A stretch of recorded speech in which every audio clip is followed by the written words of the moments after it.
Assalamualaikum warahmatullahi wabarakatuh. Perkenalkan, nama saya Hesti Punita, Prodi Agroteknologi Universitas Nahdlatul Ulama Kalimantan Barat. Baik, di video kali ini saya sedikit menyampaikan atau menjelaskan tentang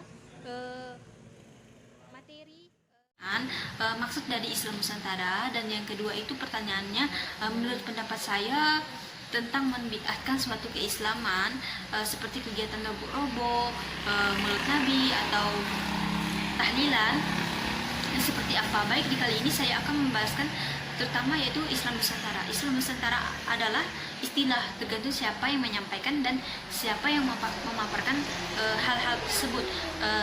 Kalau Islam Nusantara itu dimaknai dengan istilah lemah lembut atau akidah atau perilaku yang sebagaimananya. Islam Nusantara ini dapat dicontohkan dengan Islam Nusantara Wali Songo, di mana beliau menyampaikan perilaku lemah lembut. Bahkan beliau tidak berpura-pura menjadi Buddha dan Hindu. Bahkan beliau menggunakan ciri khas mereka, bahwa ini loh Islam Nusantara. Bahkan beliau itu bisa menikah dengan anak raja-raja sekalian pun. Maka makna dari Islam Nusantara itu dibawa oleh Masyaikh ke Indonesia, atau dibawa oleh Salafus Soleh ke Indonesia, bahwa kita setuju dengan Islam Nusantara. Maka Islam Nusantara ini, jika Islam Nusantara ini dikategorikan Islam yang dimaksud oleh anak-anak yang ngaco, anak-anak yang ngawur, bahwa menganggap agama itu sama, itu salah, itu bukan Islam Nusantara. Islam Nusantara Wali Songo itu bukan Islam Indonesia. Islam Wali Songo itu adalah akidah lemah lembut, perilaku yang baik, yang dimana yang disampaikan dan dapat diterima dengan baik.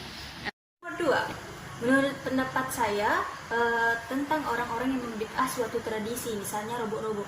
Robo-robo itu merupakan salah satu kegiatan bid'ah. Kenapa? Karena robo-robo itu merupakan tradisi yang baik atau hasanah untuk dilakukan. Nah, kegiatan robo-robo adalah silaturahmi, doa bersama, zikir, membaca Al-Quran, dan bersedekah. Apalagi pada di Indonesia ini diwabahi oleh COVID-19. Nah, di situ bisa dilakukan untuk kegiatan robo-robo atau peluang besar untuk melakukan kegiatan tersebut. Tapi ingat, jaga social distancing saat berkumpul, jaga protokol kesehatan. Lanjut, robo-robo ini berkumpul dari berbagai jenis etnis seperti Bugis, Melayu, Jawa, Madura, dan lain sebagainya, menjadi wasilah atau wabah untuk mengontrol atau menyatukan suatu tali silaturahmi. Sedangkan Maulid Nabi itu banyak dikatakan, atau menurut pandangan, beragam pandangan, ada yang menyebut bahwa hal ini termasuk bid'ah. Nah, kalau kita berkata bahwa Maulid Nabi ini ibadah suci, maka itu tidak dianjurkan oleh para nabi. Tapi kalau kita katakan Maulid Nabi ini adalah pahala, maka orang yang mengerjakan, orang yang mengingat, orang yang merayakan mendapat ganjaran atau pahala. Jadi menurut pendapat saya, asal perayaan Maulid Nabi ini yaitu manusia berkumpul membaca ayat-ayat Al-Quran dan kisah-kisah para nabi dari lahir hingga ke perhidupan zaman mereka. Jadi saran saya untuk menjaga agar perayaan Maulid Nabi ini tidak melenceng dari aturan agama. Yang pertama yang perlu diperhatikan yaitu satu, mengisi dengan baca bacaan Al-Quran. Yang kedua itu berzikir, mengingat Allah Subhanahu Wa Taala. Dan yang ketiga itu membaca sejarah Rasulullah SAW dari lahirnya sampai kehidupannya. Dan yang keempat itu memberi sedekah kepada yang kurang mampu, misalnya fakir miskin. Dan yang kelima itu meningkatkan silaturahmi. Yang keenam itu memiliki rasa bahagia, gembira bahwa kita ini telah merayakan Maulid Nabi. Dan yang ketujuh itu yaitu meningkatkan atau mengadakan pengajian majelis taklim. Lanjut ke nomor itu tahlil. Tahlil berasal secara bahasa dari kata halala yuhallilu tahlilan, yang berarti kita menyebutkan kalimat la ilaha illallah.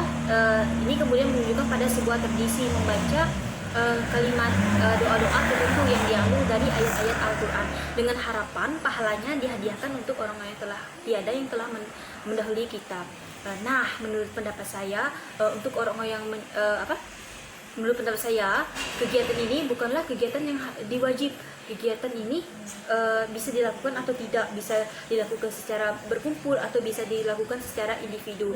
Tahlil ini bukanlah kewajiban tapi bid'ah dan adalah dusta, mengada-ngadakan jika tahlil ini dihitung sebagai rukun. Ingat, dihitung sebagai rukun. Tahlil adalah pilihan bebas bagi setiap orang, misalnya mendoakan keluarga atau orang tua yang telah tiada yang mendahului kita. Nah, jadi menurut beberapa pendapat atau pandangan terhadap tahlil adalah bid'ah, saya setuju dengan pendapat pandangan para ulama lainnya, bahwasanya kegiatan bid'ah ini merupakan kegiatan baik atau hasanah.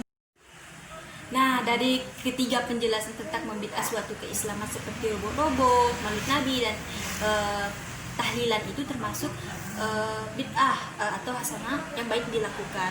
Jadi sekian dari penjelasan dari saya, semoga bermanfaat dan dapat dimengerti. Mohon maaf ada perkataan atau perbuatan yang tidak berkenan di hati. Saya tutup. Wassalamualaikum warahmatullahi wabarakatuh. Dadah.